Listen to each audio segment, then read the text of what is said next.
Pendant un certain moment, j'avais un peu lâché les animés et mangas.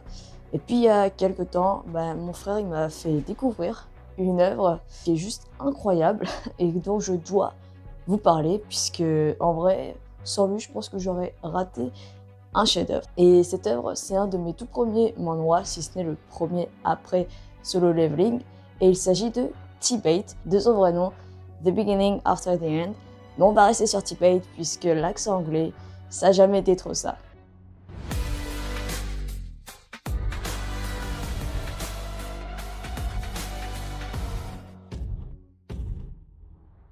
Bien qu'au début, j'étais pas vraiment hype pour aller lire ce truc, mon frère, il a vraiment forcé sa propagande et je le remercie pour ça puisque vraiment, j'aurais sinon loupé un chef-d'œuvre de l'industrie du manhwa et je regrette vraiment pas de m'être lancé dedans. Et pour que vous ne passiez pas à côté de ça à votre tour, j'ai décidé de vous faire à mon tour la propagande de T-Bate pour que vous puissiez, juste après cette vidéo, aller le lire. Enfin là, il faut savoir que je vous parle de T-Bate en tant que manhwa, mais de toute base, T-Bate, c'est un web novel, donc si jamais vous n'aimez pas les manhwas, aucune excuse, ça existe aussi en web novel.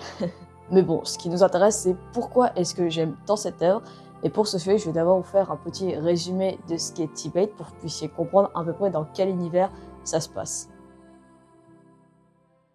En gros, on va suivre l'histoire de Arthur Lewin, un ancien roi qui s'est réincarné en nouveau-né dans un autre monde. Mais je vous vois venir, encore un isekai. Mais non, ici, ça n'a rien à voir avec un isekai basique. Enfin, c'est un isekai, mais ne comparez pas ça à Mushoku, SAO ou Re:Zero, je ne sais quel autre isekai. Ici, le héros, il va pas être ultra cheaté dès le début. Il a certes des capacités hors normes, mais qui sont expliquées dans le manhwa. Enfin, il sera jamais le meilleur, il y aura toujours une personne, des personnes qui seront plus fortes que lui. Donc non, ce n'est pas le meilleur dès le début, c'est juste, il est fort. Ça s'explique. Il y a certains moments où tu te dis, ok, il est un peu gifted, mais vous inquiétez pas que c'est pas le meilleur. Et puis, comme ce n'est pas le meilleur, ça ne veut pas non plus dire que c'est un pervers ou quoi que ce soit. Il n'est pas bizarre, ce gars. Le but de sa réincarnation est de corriger ses erreurs qu'il a faites dans le passé et profiter de sa famille et des relations qu'il va créer tout en étant assez fort pour les protéger. Bien qu'il ait la sagesse d'un adulte, qui plus est un ancien roi, il a bien des choses qu'il va découvrir et apprendre sur ce nouveau monde. Et vous allez vous rendre compte dès le début que des événements assez tragiques vont se passer, et à partir du moment où l'intrigue est vraiment lancée, vous n'allez plus pouvoir vous arrêter. Je vais pas rentrer plus en détail dans l'histoire, mais en gros, vous avez à peu près le topo.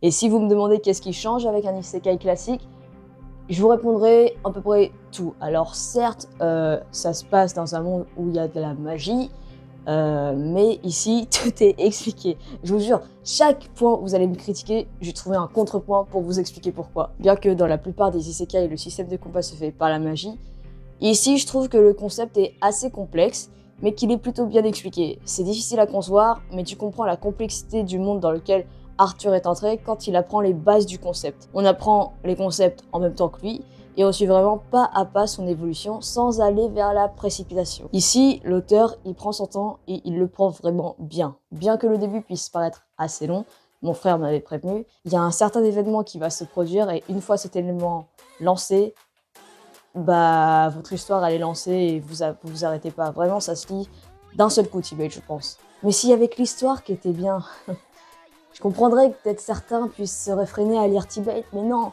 il y a aussi les dessins. Alors, je sais pas si vous avez lu Solo Leveling, mais les designs de Solo Leveling, c'est vraiment un niveau... moi, je trouve que c'est magnifique.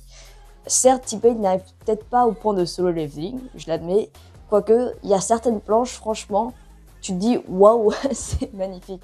Je sais pas si je vais vous en mettre quelques-unes sans vous spoiler, mais il y a vraiment des moments où tu fais « Mais pas ». Enfin, mon cerveau, franchement, c'était incroyable. Et je crois que dans les scans, à un moment, il y a un changement de dessinateur. Alors, le changement peut être assez brusque, mais en vrai, au bout d'un moment, tu t'en fous et en vrai, le style diffère un peu, mais ça reste tout de même magnifique. Moi, franchement, les dessins, ça me dérange pas du tout. Je kiffe ça, mais des fois, je pète mon crâne quand je vois à quel point c'est beau, cette merde. Enfin, vraiment, quand je vous mets ce genre de planche-là, où vous voyez Arthur, mais waouh, il est beaucoup trop badass, beaucoup trop stylé. Ah, c'est quoi ce poulet? Mais pour parler plus de l'œuvre en elle-même, ce qui me plaît le plus, en vrai, je pense, ça va être les dilemmes auxquels Arthur va devoir faire face. Parce que vraiment, des fois, il y a des questions qui se posent ou qui vont se poser à lui. Et toi, en tant que lecteur, déjà, tu vas être en mode comment il va pouvoir trouver réponse à ce dilemme. Et s'il trouve réponse, bah franchement, tu te dis force à lui, force au frérot. Puis il y a aussi les relations qu'il va nouer, genre Tess, oh, j'adore cette femme. Puis comme je l'ai dit, bah ce gars, c'était un ancien roi avant, mais maintenant, bah, il veut juste mener une vie paisible avec ses proches. Mais qu'est-ce qu'il adviendra s'il arrive quelque chose à ses proches et qu'il n'est pas capable de les protéger, qu'il n'est pas assez fort de pouvoir les protéger? Qu'est-ce qu'il devrait choisir entre protéger sa famille ou protéger la meuf qu'il aime? Est-ce qu'il doit se battre pour sa patrie ou se battre pour sa famille? Comment faire pour protéger ceux qu'il aime sans pour autant paraître pour l'ennemi? Il y a vraiment tout plein de dilemmes comme ça qui vont être posés dans le manhwa et le héros il est obligé d'y faire face. Et franchement, voir le chemin de pensée qu'Arthur a pour pouvoir répondre à ces questions, la plupart du temps ça va se résumer par faut s'entraider, faut devenir meilleur pour pouvoir protéger. Quand c'est protéger deux membres qu'il adore de sa famille et qu'il faut vraiment faire un choix A ou B et que tu vois le cheminement de pensée auquel il doit passer et le choix qu'il doit faire, franchement ça fait mal au cœur des fois, tu te dis frérot force à toi quoi. Mais j'adore vraiment voir l'évolution du personnage, puis vraiment tu le suis de bébé à maintenant, puisque ça continue de sortir tous les jeudis soirs, voire des fois le vendredi matin, mais tu le suis de tout bébé à maintenant et quel homme, mais quel homme. Enfin bref, je pourrais vraiment vous parler de T-Bait pendant très longtemps, mais ça serait chiant pour vous, que je vous donne juste toutes les raisons possibles pour aller lire T-Bait. Du coup, je me suis dit, pourquoi pas justement demander l'avis à quelqu'un d'autre, et qui de mieux que mon frère, qui a réussi à me convaincre de lire T-Bait, pour vous convaincre à votre tour de lire T-Bait. Du coup, j'ai demandé à mon frère de lui aussi vous convaincre de lire T-Bait, de refaire la propagande qu'il m'a faite, pour que vous aussi vous puissiez lire T-Bait, et du coup, voici son avis. En vrai, c'est sympa puisque du coup, vous avez deux avis qui convergent puisque nous deux vous conseille de lire T-Bait, mais avec des propositions différentes et vous pouvez savoir lui qu'est-ce qu'il a préféré de plus, par-ci, par-là. Enfin bref, j'arrête de blablater et je vous laisse avec ce que mon frère pense. Moi j'ai connu T-Bait grâce à un ami qui me l'a conseillé. Je venais de finir Solo Leveling, j'étais dans la période où je lisais beaucoup de manhwa et manga. Et il m'en a conseillé quelques-uns, dont T-Bait. Et j'ai adoré, vraiment. C'était le coup de cœur. Vraiment un de mes manhwas préférés. Surtout les dessins qui sont exceptionnels, je trouve. Le main caractère qui a vraiment un bon développement. Et c'est pas juste une histoire d'un isekai. Au début, on peut penser que c'est un isekai basique, mais on se rend compte que c'est pas juste battre le roi démon et l'histoire se finit. Il y a vraiment une histoire de guerre. Et je trouve ça vraiment prenant, qu'on n'a pas l'habitude de voir dans d'autres isekai. Pour ça, je trouve vraiment que c'est un bon manhwa. En vrai, je pense que mon arc préféré dans T-Bait, ça doit être l'arc de l'académie. On voit beaucoup de personnages pendant le début du manhwa. Donc on peut comparer leur force avec Arthur et aussi ça nous permet de voir leur évolution. En plus, il y a la relation entre Tess et Arthur qui avance énormément. Mais surtout, je pense, dans cet arc, le plus important, c'est qu'il y a beaucoup, voire énormément de révélations. Et il y a surtout un élément qui relance l'intrigue, ce qui me permet vraiment d'être hype. Je pense vraiment que c'est un des arcs les plus complets, car le nombre de révélations qu'il y a, c'est vraiment hallucinant. Mais je pense qu'en vrai, tous les arcs de T-Bait sont bien, même si je devais avoir une préférence, ça doit être l'arc Acad. Donc si j'ai un proche à faire, le changement de dessinateur à la saison 6, qui au début peut faire mal, parce que là on voit Arthur qui change complètement, mais au final ça s'arrange au fur et à mesure.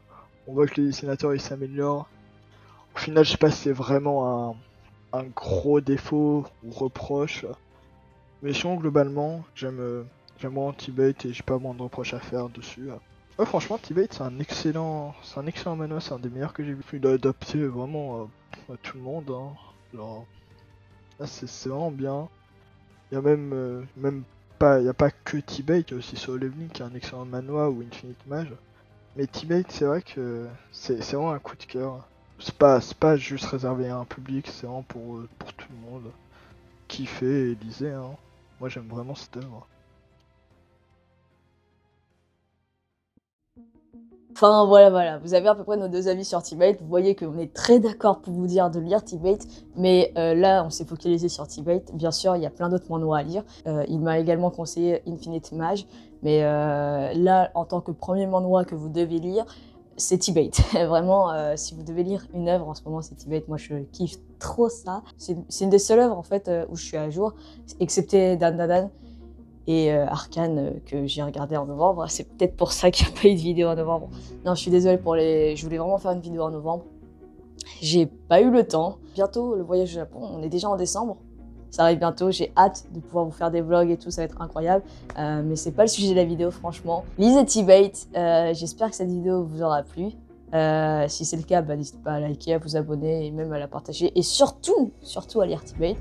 Moi, je vous dis rendez-vous pour la prochaine vidéo qui sera sûrement sur le Japon. Et moi, je vous souhaite une bonne journée, une bonne soirée. En ce moment, c'est l'hiver, donc prenez soin de vous. Et je vous dis ciao!